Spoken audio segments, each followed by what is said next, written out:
Hi all, welcome to football arena. വരുന്ന summer transfer ജാലകത്തിൽ തങ്ങളുടെ സെൻറ്റർ ബാക്ക് പൊസിഷൻ ശക്തിപ്പെടുത്താൻ റയൽ മാഡ്രിഡ് തീരുമാനിച്ചിരുന്നു. പ്രധാനമായും 2 താരങ്ങളെയായിരുന്നു അവർ ലക്ഷ്യം വെച്ചിരുന്നത്. ഒരാൾ ആഴ്സണലിൻ്റെ വില്യം സാലിബയായിരുന്നു.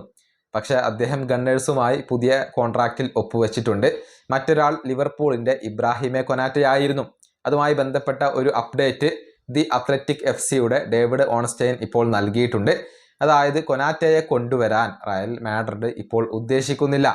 താരത്തെ വേണ്ട എന്ന ഒരു നിലപാട് റയൽ മാഡ്രിഡ് എടുത്തു കഴിഞ്ഞു എന്നുള്ളത് മാത്രമല്ല, ലിവർപൂളിനെ അക്കാര്യം അറിയിക്കുകയും ചെയ്തു എന്നാണ് ഇപ്പോൾ ദി അത്ലറ്റിക് FC റിപ്പോർട്ട് ചെയ്തിട്ടുള്ളത്. അതായത് സമീപകാലത്ത് ലിവർപൂളിൻ്റെ പ്രകടനം മോശമായിരുന്നു. അതോടൊപ്പം കൊനാറ്റയുടെ പ്രകടനവും വളരെ മോശമായിരുന്നു. ഈ സീസണിൽ അദ്ദേഹം മോശം പ്രകടനമാണ് നടത്തിയിട്ടുള്ളത്. അതുകൊണ്ട് തന്നെ താരത്തെ കൊണ്ടുവരേണ്ടതില്ല എന്ന ഒരു തീരുമാനം റയൽ മാനേജ്മെന്റ് എടുക്കുകയായിരുന്നു. കൊനാറ്റയുടെ ലിവർപൂളുമായുള്ള കോൺട്രാക്റ്റ് വരുന്ന സമ്മറിലാണ് അവസാനിക്കുക. അത് ഇതുവരെ പുതുക്കിയിട്ടില്ല.